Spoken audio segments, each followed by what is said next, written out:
Now we desire to worship you and to honor you. Maging sa panahong ito, ng aming pag-aaral ng iyong mga salita, we know that you are the one who deserves our glory and the praise. And so do guide us, give us minds and hearts, be able to offer these things for your glory and honor, at maging aming mga kapatid na wala pa, to guide them, O Lord God. We need you, so be with us in the wonderful name of Lord Jesus Christ. Amen. If you remember from last time, natapos tayo dun sa ating pagtatalakay sa Ephesians chapter 4, verse number 8. Ephesians 4:8, kung saan binabanggit, kaya sinasabi niya, nang umakyat siya sa itaas, ay dinala niyang bihag ang pagkabihag at nagbigay ng mga kaloob sa mga tao. He led captivity captive and gave gifts unto men. A quotation from Psalm 68:18. Ibig sabihin, dahil sa sakripisyo ng Panginoon at kanyang pagkabuhay na muli, yung mga kanyang tutubusin, di ba? Inalis niya mula dun sa kaharian ng kadiliman, at pagkatapos na tayo ahunin, binigyan niya ng mga kaloob. May imagine nyo, di ba? This is such a great blessing na binigay ng Diyos para sa atin. And especially, sana naiintindihan nyo in greater degree, bakit ganun ang ginawa ng Panginoon at para saan ang mga spiritual na mga kaloob. Now, may positibong epekto ito kapag naintindihan natin eh. Bakit? One positive effect ay dun naman sa verse number 11 ng Ephesians 4. Ephesians chapter 4 verse 11, at ang sabi, at pinagkalooban niya ang mga iba na maging mga apostol, at ang mga iba'y propeta, at ang mga iba'y ebanghelista, at ang mga iba'y pastor at guro. Sabi natin, yung last na yon, pastor-teacher, magkasama yon. Ibig sabihin, nung binigay ng Panginoon ito, binigay niya sa mga gifted men. At least, specifically for this particular part. Okay, of course, yung mga ladies din, binigyan ng kaloob, pero gagamitin niya ang kanyang mga pinagkalooban. That's the very purpose of God. At pag binalikan natin yung verse number 7, datapot ang bawat isa sa atin ay binigyan ng biyaya ayon sa sukat na kaloob ni Kristo. Maliwanag, di ba? Ibig sabihin, bawat isang Kristiyano, yung tinubos ng Panginoon, may ipinagkaloob na biyaya, at hindi sa atin ang galing, bigay nga ng Diyos ayon sa kaloob ni Kristo. Kaya hindi tayo nagdidetermine Hindi tayo ang nagdidesisyon gaano karaming spiritual gift ang ibibigay. Panginoon, gusto ko yun sana yun ang sa akin. Hindi po pwede. Ang Diyos na nagbigay at ayon sa sukat na gusto niya. Kaya nga sabi natin, iba-iba ang ating spiritual gifts. May iba, pagkakalooban ng isa, may iba, masigit pa. Pero ang mahalaga, malaman natin at gamitin natin. Again, para sa anong dahilan? Anong purpose? Verse 12, upang ihanda ang mga banal sa gawain ng paglilingkod sa ikatitibay ng katawan ni Kristo. Ang ganda, no? Nagiging malinaw ng ginagawa ng Panginoon sa pagbibigay ng kaloob para ihanda daw ang mga banal, itong mga saints, the Christians, para sa gawain ng paglilingkod. Nangangalo, pag hindi natin ito naintindihan, hindi tayo makakapaglingkod sa Diyos ng effectively. Para sa ikatitibay ng katawan ni Kristo, nakita niyo yung relasyon. Yung pagtubo sa atin ng Panginoon, pagbibigay ng mga spiritual na kaloob, may kinalaman sa katatagan ng kanyang iglesia. Dahil nga alam naman natin, ang iglesia ay binubuo ng mga makasalanang tinubos ng Panginoon at ngayon nabubuhay para sa Kanya. Kapag mahihina ang bawat Kristiyano at kapag hindi naintindihan ng spiritual na kaloob at hindi handang gamitin, magiging mahina ang iglesia. Pero ang purpose, para daw sa ikatitibay ng katawan ni Kristo. Mahalagang maunawaan natin yun. So, hindi lang pala ako magde-decide kung kailan ko gusto o hindi ko lang isipin ng sarili ko, ayoko namang mag-join dyan No, it's for, of course, una, sa kaluwalhatian ng Diyos, and then for the strengthening of the brethren, the church. Nakikita nyo yun? Kaya pala, gusto ng Panginoon lumago ang bawat isa sa pamamagitan ng mga kaloob. Nakita nyo? Sana nagiging malinaw ang relasyon. At sabi sa verses 12 to 13, especially the second part of verse 12, ano daw? Hanggang saan? Sabi, hanggang makarating tayong lahat sa pagkakaisa ng pananampalataya at sa ganap na pagkakilala sa anak ng Diyos, hanggang maging taong may sapat na gulang, hanggang sa sukat ng ganap na kapuspusan ni Kristo. Ang ganda, no? Ang pinaka-ultimate goal, una, syempre, magkaisa tayo sa pananampalataya. Hindi nagkakawatak-watak, hindi nagkakanya-kanya. Pero ito pa, mas malalim dito, yung mas ganap na pagkakilala sa anak ng Diyos, sa Panginoong Jesucristo.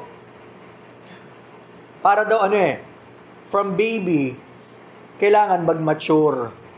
Diba? I'm sure, hindi gugustuhin ni Brother Kimpy na after 10 years, ganyan pa rin si Adriel. Bagamat cute siya. Pero na-imagine mo, diba? Of course, lalaki siya, magti-teenager, till adulthood. Ganun dapat ang idea ng bawat Christian. Ayoko, Panginoon, na manatili bilang sanggol. Kaya lang, sabi nga natin, para minsan, kung ang mga elderlies bumabalik sa pagkabata, parang ganun din mga Kristiyano. Tagal-tagal ng Kristiyano, parang bata pa rin umasta. Parang hindi lumago. And simply because, hindi nila naintindihan, yun pala ang plano ng Diyos. Ano yan? Very basic. So, yun ang positive. Gusto ng Panginoon, lumago tayong lahat, magkatulungan para sa kanyang kalwalhatian. Pero of course, pag tinignan natin yung negatibong epekto nito, pag hindi tayo lumago at hindi natin nagamit yung mga spiritual na kaloob, hindi rin lalago ang iglesia at hindi nito magagampanan yung tungkuling pinagkaloob ng Panginoon. Kaya pala maraming iglesia, imbis na maging blessing, parang nagiging curse o nagiging kakatisuran. Di ba? Kasi dapat magliwanag sa sanlibutan dahil sa mga pagkakahati-hati, mas nabobroadcast pa, wala, nasisira yung kanilang liwanag, yung identity, imbis na maluwalhati ang Panginoon. Kaya nga, sabi, ang churches ngayon, maraming kinakarap na pagsubok, para bang may fracture. Pag nagkaroon ka ng fracture sa buto, hindi ka makakalakad ng tama Kailangan hanggat hindi na ayos, kung pwedeng ayusin, Parang ganun. Merong alam nating mali. At maraming Kristiyano ayaw sumunod sa Diyos sa paggamit ng kanilang kaloob. Yan ang una. On the other hand, ang pangalawa naman, maraming mga leaders hindi tinutupad ang tungkulin nila para tulungan ang mga Kristiyano na lumago. It works both ways. Halimbawa, pag ang spiritual leader gusto kayong tulungan ayaw mo magpatulong, wala siya magagawa but to pray for you. On the other hand, kapag ka naman gustong-gusto mong lumago, ayaw ka namang tulungan o walang panahon, hirap din. So, I hope nakikita nyo, bawat isa sa atin, whether you have a title or not, hindi kasi nakukuha sa title yan o sa posisyon Kung naintindihan natin, ito ang plano ng Diyos, you can help someone else. Lalo na kung matagal ka na sa pananampalataya. Hindi kailangan, ikaw ang kailangan tingalain at kailangan ganito ang title mo bago mo gawin yung pinapagawa ng Diyos. No. Actually, ang mga nilalagay ng Diyos sa mas mataas sigurong posisyon, yung napatunayan na kahit sa simpleng paraan. Gagawin nila yan kahit walang nakakapansin, kahit walang papuri sa iba, gusto lang nilang malugod ng Diyos at matulungan ng iba. Bawat isa sa atin can be like that. At kapag ka ganun, napakasarap, di ba? Kaya nga, ang dapat ang ating goal, maging kawangis ng Panginoong Jesucristo. Siya yung standard, hindi tayo. Pagka tayo nainggit sa isa't isa, o kaya nagkumpetensya, lagot na. Mahina ang iglesia at magkakawatak-watak. Yan ang nangyari mismo sa Church of Corinth. So, naintindihan nyo, di ba? Individually, kikilusin tayo ng Diyos, pero also as a church, patatatagin niya tayo. Let's help one another. For example, may spiritual gift ka. Sa'yo, masaya kang tumulong. Hindi ka lang naman nag-iisa, dapat may iba pang pwedeng tumulong. Kaya para sa akin, it's not a big deal kung tutulungan ko ang isang tao, pero in later years, iba naman ang tutulong sa kanya. That's fine. Bakit? Bawat isa sa atin, ginagamit ng Diyos ayon sa plano niya. Dapat maluwag tayo sa ganon. Diba? We should be open-minded. Paano tayo gagamitin ng Diyos? Huwag sarado isip natin na kailangan ako lang. Pag gano'n ang ating attitude, mayroon na tayong ibang motibo. Para ba sa kalwalhatian ng Diyos? At para sa kapatagan? O para pansarili? Okay, so, the Lord is teaching us, ang ultimate na example natin, of course, sa lahat ng bagay, ang Panginoong Jesucristo. So, tingnan nyo. As the greatest example of all, ang Panginoong Jesucristo, meron ba siyang gift of prophecy, yung pagpapahayag or preaching, Panginoong Jesus? Of course, siya nga pinakamagaling mangaral eh. At may gift ba siya ng pagtuturo? Of course, definitely. Pag binasa natin ang mga kwento ng Panginoong Jesucristo, wow! Ma-amaze tayo, yung simpleng kwento, meron palang mas malalim na kahulugan. We can learn a lot from Him. Ang Panginoon ba nagpakita ng awa? Mercy? Of course. Napaka-merciful ng Panginoon kahit sa hindi karapat-dapat. Tayo yun. And then, yung pamumuno, ruling, pagbibigay ng tulong, helps, pagkakaloob, giving, and then pananampalataya, faith. Lahat yan, in-exemplify ng Panginoong Jesucristo. Siya yung ultimate example. So, nalugod ang Diyos sa kanyang ginawa. Kaya nga, it's a great thing to study the life of the Lord Jesus Christ as written in the Gospels and in other parts of Scripture. Wala nang siguro mas pinakamasarap na pag-aaral kundi yung patungkol sa Diyos. Makilala mo ang Diyos na mas malalim and then you want to become like Him. Lord, teach me.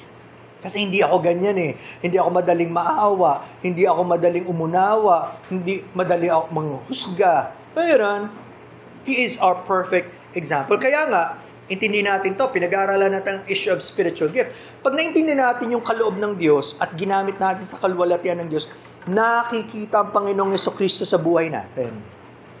Siya ang nagmamanifest sa buhay ng bawat isa, kahit nasan tayo, at sa iglesia mismo.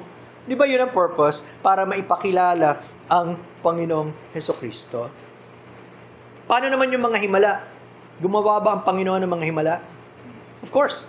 Yun ang proof na siya yung Messiah, yung matagal nang ipinangako na ipapadala ng Diyos na tagapagligtas. Siya yun.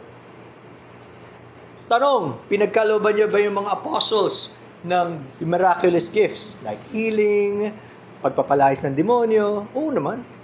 May mga sign gifts para ipakilala ito ang iglesia ng Diyos, especially in the first century.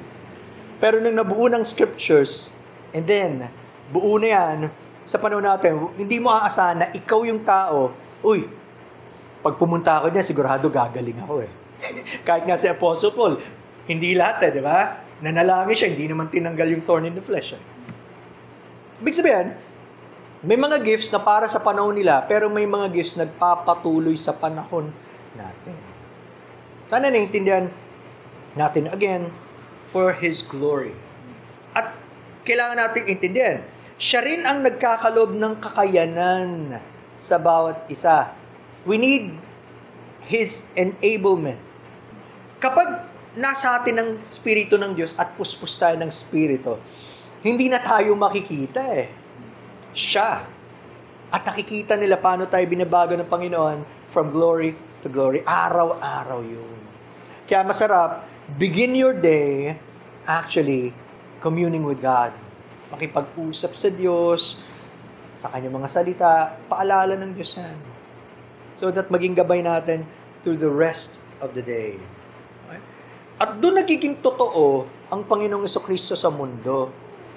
I remember sa Acts, nagulat yung mga tao, di ba, after the day of Pentecost, tapos kumilos ang banal na spirito, nagsalita sila in tongues, maraming na-save, nagulat yung community. Wow! That made a very, very great impact on them. Sana tayo ganun din. We desire not just para sa sarili natin, first for our family. Maging blessing tayo. Sa mga kaibigan, kamag-anak, whatever way possible. Sa community natin. Diba? Kung hinihingi natin sa Panginoon, sigurado ang Diyos ang magkakaloob. Hindi nagkukulang ang gawain sa mga taong gustong magpagamit. Marami lang tao, una, hindi tumitingin. May pangangailangan ba? Pangalawa, hindi nag-a-ask, Lord, saan niyo po ako gagamitin? Sabi ko nga sa mga anak ko minsan, pati asawa ko, syempre reminder, ang anak, pag may nakita kayong halimbawa, nakakalat dyan, huwag mo lang daan-daanan. Tanggalin mo yung kalat o ayusin mo. Just be proactive. Pero isa gano'n tayo, alam na nating may need, ayaw nating tumugon. Di ba? So, dapat ganun ang ating attitude. Lord, use me in whatever way possible. So, summarize natin. Bakit mahalaga yung spiritual na kaloob? Una, sapagkat dito na ipapahayag sino ang Panginoong Jesucristo. Di tayo. Pangalawa, dito napapatatag ang iglesia. Ano? Yun. Kasi masarap kapag handa tayo, anuman Panginoon. For example, kung dumating yung panahon, ginamit ako ng Panginoon in a great way. Halimbawa, napakadaming crowd. 100 or more people. Tapos, wow, na-bless. Sasama ba loob ko kung the next time, 5 tao lang ang ganyan? Di ba sometimes ganun tayo nakabase sa number o sa reaksyon ng tao. No, pareho pa rin yan. Sabi nga ng isang preacher, magpipreach ako kahit isa lang nakikinig sa akin kung paano gusto ng Panginoon i-deliver. At yun ang pagiging sensitive sa Panginoon, paano niya tayo gagamitin in ways we could not even begin to imagine. Kung sinabi ni John the Baptist, He must increase, I must decrease. Sasama ba loob natin? Kung dati aktibo-aktibo tayo, lahat halos ginagawa na, tapos later tinanggal ng Panginoon yung isang ministry sa atin, sasama ba loob natin? Lord, you must increase. At kung gagamitin yung iba kesa ako, so be it. I'm happy for them. Di ba? Asarap nun yung tayo nagtutulungan, walang inggitan, walang mga negative thoughts. Di ba?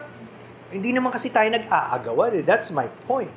It's the Lord's ministry. It's the Lord's work. It is not ours. So, masarap bigyan tayo ng Panginoon ng malaking pagtanaw sa ganun. So, sana naging malinaw sa inyo. I'm just excited. Nung binabasa ko to, sabi ko, oo nga Panginoon.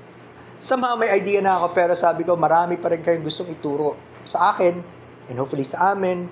As we review, naging problem ng Corinthian church, hindi yung dami ng kaloob, pero papaano gagamitin. Kasi sabi sa 1 Corinthians 1:7, ye come behind in no gift. Hindi kayo nahuhuli sa anumang kaloob. Napakaraming ipinagkaloob. Blessed ang Corinthian church sa mga kaloob ng Diyos. Ibig sabihin, dapat nag-grow sila, tutulungan nilang iba mag-grow, and they would have a good testimony sa community para maipakilala. Baliktad ang nangyari. Sa dami ng kaloob, yumabang. Sa dami ng kaloob, hindi nila alam paano gagamitin ng tama, nagkaroon ng gulo. Ayun yung tinatalakay natin before. Nagkaroon ng failure yung mga gifted men para gamitin properly. Bakit? Naging hati-hati sila ako kay ganito, ako kay Paul, ako kay Apollos, ako kay Kristo. Hindi ganun ang purpose ng Panginoon. Lahat tayo iisa. At yung mga tinuturuan naman ayaw na magpaturo. See, they were abusing the gifts, they were confused. At isa pa, delikado, binanggit natin last time, dinadaya ng kaaway.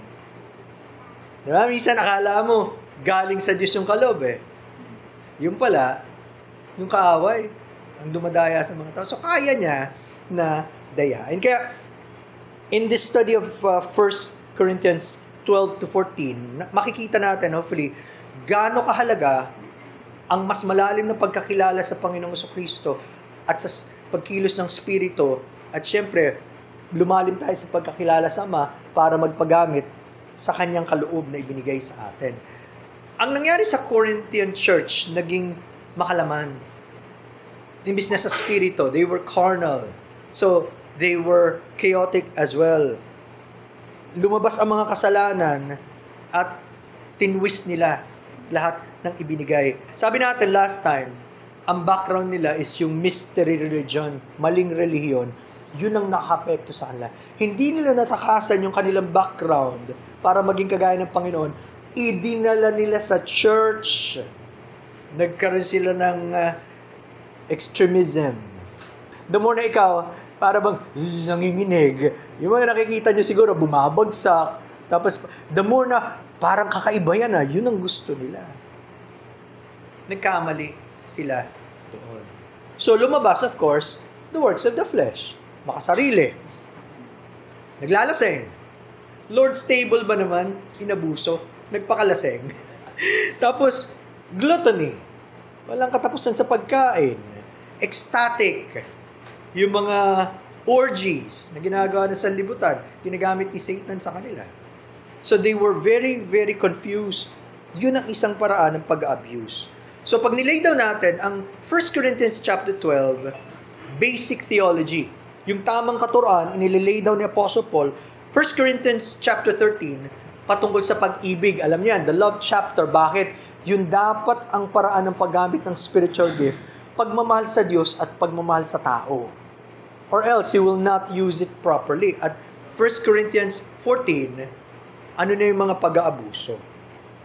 So, titingnan natin sa mga few minutes that we have, gaano ba kahalaga ang spiritual gifts? Pangalawa, anong pinanggagalingan nito? At pangatlo, ano ba yung iba-ibang spiritual? Punta tayo ulit sa ating text, 1 Corinthians chapter 12, verse number 1. Para malaman natin gaano kahalaga ang spiritual na kaloob, may concern si Apostle Paul. Ang concern niya, sabi niya, ngayon mga kapatid, hindi ko nais na wala kayong alam tungkol sa mga kaloob na spiritual. Ang tendency kasi, pwedeng ang mga tao, either walang pakialam o ayaw nilang malaman ng spiritual gift. Sabi niya, hindi maganda pag wala kayong alam. Ayokong manatili kayo dyan. Gusto ko matuto kayo.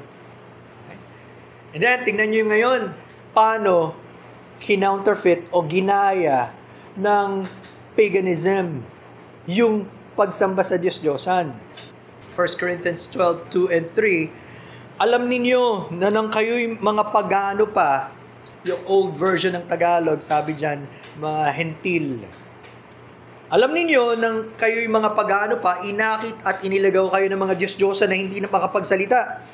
Kaya't nais kong maunawaan ninyo na walang nagsasalita sa pamamagitan ng Espiritu ng Diyos na nagsasabi, sumpain si Jesus, at walang makapagsasabi si Jesus ay Panginoon, maliban sa pamamagitan ng Espiritu Santo. Napakalaga nun. Apasin nyo, no? Binalikan ng kanilang background at ito dapat ang kanilang buhay ngayon. Ganun kahalaga ang pag-lead ng banal na Espiritu sa buhay ng mga Kristiyano. So, very, very critical ito para mas maunawaan natin at ma-appreciate yung tinuturo ni Apostle Paul. Ano ang kanilang naging tradisyon?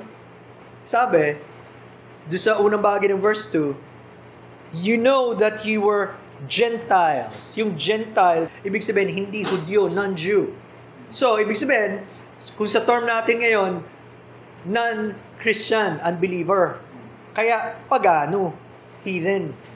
Ibig sabihin, ito yung dati nilang background, hindi nila kilala ang Diyos, pero inalis sila ng Diyos doon. Ang problema, marami bumabalik doon sa dating buhay.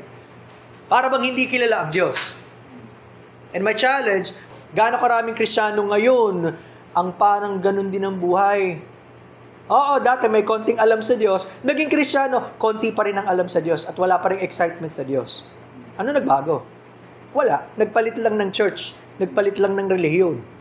Delikado yung ganun, ano? Bakit? Ito yung ginagamit na term sa 1 Thessalonians 4:5. Yung term, as a comparison, ginamit 1 Thessalonians 4:5, hindi sapitan ng kahalayan na gaya ng mga hentil na hindi nangakikilala sa Diyos. Tingnan nyo ang larawan ng hentil. Kaya mababa ang tingin ng mga Hudyo sa hentil. Hindi kasi kumikilala sa Diyos. Ang problema, kahit Hudyo, pwedeng mukhang may hentil. Hindi naman kinikilala yung totoong Diyos eh. At kahit Kristiyano, pwedeng ganun, hindi kumikilala sa Diyos. Pagpalagay ng Sunday to Saturday. Diba? Hindi mo malaman talaga bang Kristiyano to o hindi. Delikado. Ano ang katangian nila? Sabi dun sa second part, carried away unto these dumb idols even as you were led. Second part of verse 2. Inakit at iniligaw kayo sa mga Diyos-Diyosan na hindi makapagsalita. Tingnan ang lakas ng hatak. At ang larawan daw dito, ito yung taong biktima ng isang relihiyon, wala siyang choice, wala siyang desisyon, anong gagawin niya. Dinadala siya.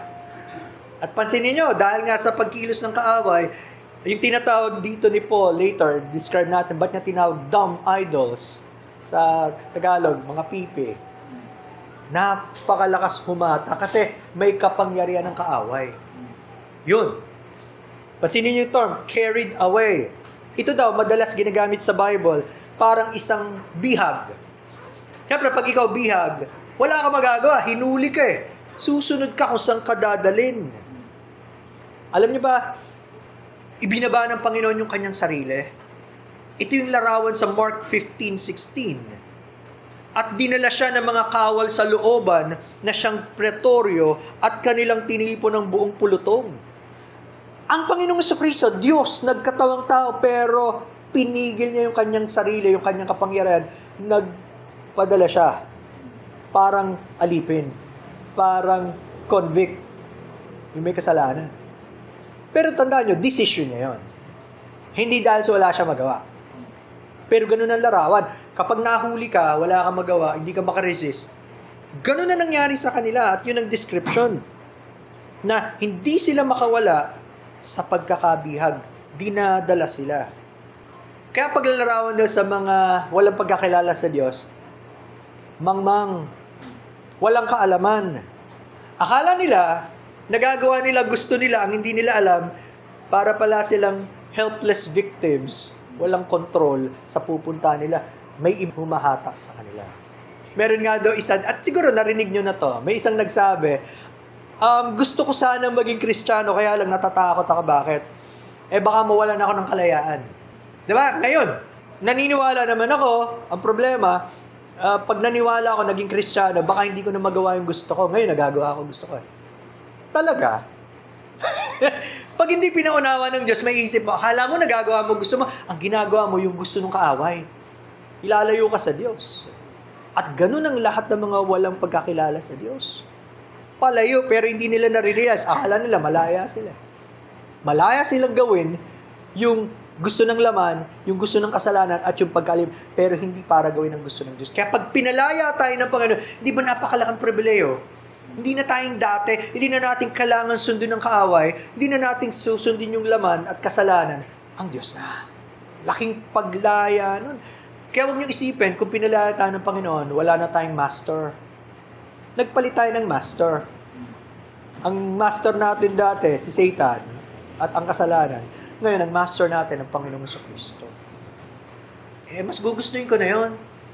Sabi ko nga, nung nag-share ako dun sa pag-alaala, dun sa aking auntie na pumanaw, sabi ko sa kanila, ang problema dun sa nagsasabing, ako magpapatakbo ng buhay ko, para kang nag-hire ng bulag na driver. Sasakay ka ba kung ang driver mo bulag? Siyempre, hindi. Saan ka dadali nun? Yun nga ngayong meron mga smart cars, di ba, dinevelop ng Tesla at ibang companies. Uupo ka na lang. Hindi ako sasakay sa ganun. Malibang sabihin nila talaga, ang daming tests, walang problema. Kailangan meron pa rin magaling na mag-drive. Hindi mo kayang patakboy ng buhay mo. Ang Panginoon ang kailangan. Ito ang nangyari sa kanila, dinadala sila, akala nila nagagawa nila, gusto nila, pero bihag sila o alipin. Tingnan natin yung Romans 6:17. Romans 6:17, ngunit salamat sa Diyos na bagamat kayo'y dating mga alipin ng kasalanan, kayo'y taos-pusong sumunod sa anyo ng aral na doon ay ipinagkatiwala sa inyo. Pag hindi na-appreciate ng Kristiyano yung malaking pagpapalaya at pagbabagong ginawa ng Diyos, hindi niya gagamitin yung buhay niya para sa Diyos. Kaya kahit mabait tayo, nung unbeliever pa tayo, pag di mo na-realize, ang dami mo palang kasalanan at mabigat ang kasalanan mo, hindi ka magtatapat sa Diyos. Parang feeling mo, karapat-dapat ka naman kumpara sa iba. Of course, hindi. Napakalalim ng kasalanan natin, di ba? Sana ma-appreciate natin yon. Hindi natin gagawin yung gusto natin para yung gusto ng Panginoon, pinalayan niya na tayo. So, ganun daw itong mga pagans, hinahatak sila ng mga dumb idols. Bakit niya binanggit na dumb idols? Kasi, yung pagkabanggit niya, hindi makapagsalita. Kaya nga sa Old Tagalog natin, mga pipe. Diyos sa mga pipe. Hindi makapagsalita. Walang pwedeng ipahayag. Hindi ka pwedeng bigyan ng direksyon. Wala. Kaya ngayon, pag naintindihan natin ang kalagayan ng tao, hindi na tayo ma-frustrate. Bakit milyon-milyon mga tao? Talaga naman nagkakagulo. para maging depoto sa Nazareno o sa kung ano pa man na kanilang sinasabang Diyos-Diyosan. Yun ang pagkabulag at yun ang pagkahatak. Malibang palayain ng Diyos, kailangan ng kapangyarihan ng Diyos. Tingnan natin ang ilang mga talata patungkol dito. Alam nyo, nung binabasa ko tong 1 Corinthians chapter 10 verses 19 and 20, napaka-shocking statement. At kailangan ito ang maintindihan ng mga tao. Sabi doon, 1 Corinthians 10, 19 to 20, ano kung gayon ang aking sinasabi, na ang handog sa mga Diyos-Diyosan ay may kabuluhan, o ang Diyos-Diyosan ay may kabuluhan? Hindi. Sinasabi ko na ang mga bagay na inihandog ng mga pagano ay kanilang inihandog sa mga demonyo at hindi sa Diyos, at di ko ibig na kayo'y maging kasama ng mga demonyo. Naintindihan nyo? Hindi na unawa ng mga tao, akala nila yung ginawa at nilikha ng tao, pagsamba sa Diyos, pagsamba sa demonyo. At hanggat hindi ka binibigyan ng kaisipan ng Diyos, hindi mo lalayuan yan. Hahatakin ka niyan palayo. Pwede palang ganun, no? Napaka-sincere mo, pero sincerely wrong. Devoted na devoted ka, mali pala paniniwala mo, hindi natutuwa ang Diyos. Hahatulan ka pa rin. Galatians 4:8. Subalit nung una, nang hindi pa ninyo kilala ang Diyos, kayo'y naging mga alipin ng mga hindi likas na Diyos. Hindi naman totoong Diyos, pero naging alipin. Dahil andun ang kapangyarihan ni Satan.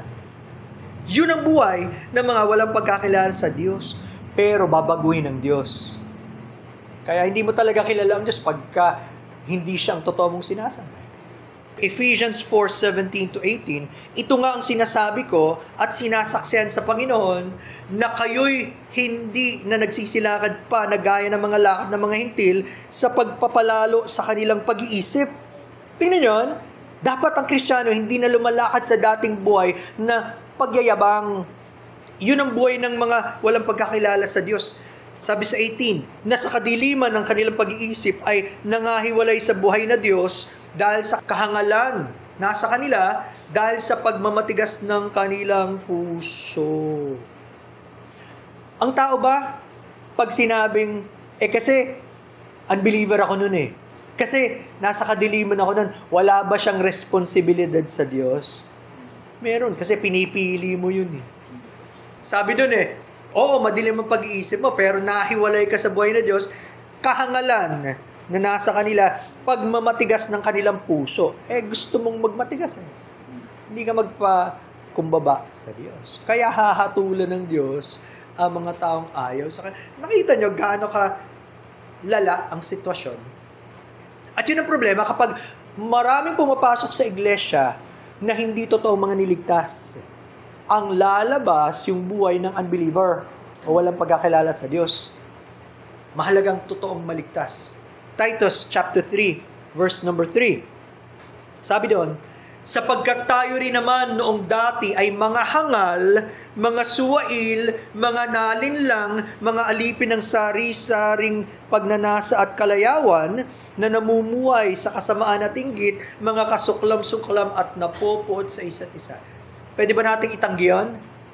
Ganun ang buhay natin dati? Siyempre hindi. Kahit mabait tayo, pero merong nasa loob ang kulo. Hindi lang nakikita, pero ganun pa rin. Ito ang buhay ng walang pagkakilala sa Diyos. Ibig sabihin, hindi na dapat ganito buhay natin. Diba? Nakita nyo ang challenge. And then, 1 Peter chapter 4, verse number 3. 1 Peter 4:3. Sapat na ang nakaraang panahon sa paggawa ninyo ng mga gustong gawin ng mga hentil na namumuhay sa kahalayan, masasamang pita, paglalasing, kalayawan, pag-iinuman, at sa kasuklam-suklam na pagsamba sa mga Diyosan. Wow! Napaka-linaw na paglalarawan. Kaya pwede natin ma-examine ang sarili natin Ano yung natural na buhay natin? Lalo na kapag wala nakakakita. Yun ba yung mga bagay na ayaw ng Diyos? Mas gusto natin sa kasalanan at yung dating buhay? O ngayon, may mag-udyok sa atin o wala, gusto na natin maging kalugod-lugod sa Panginoon.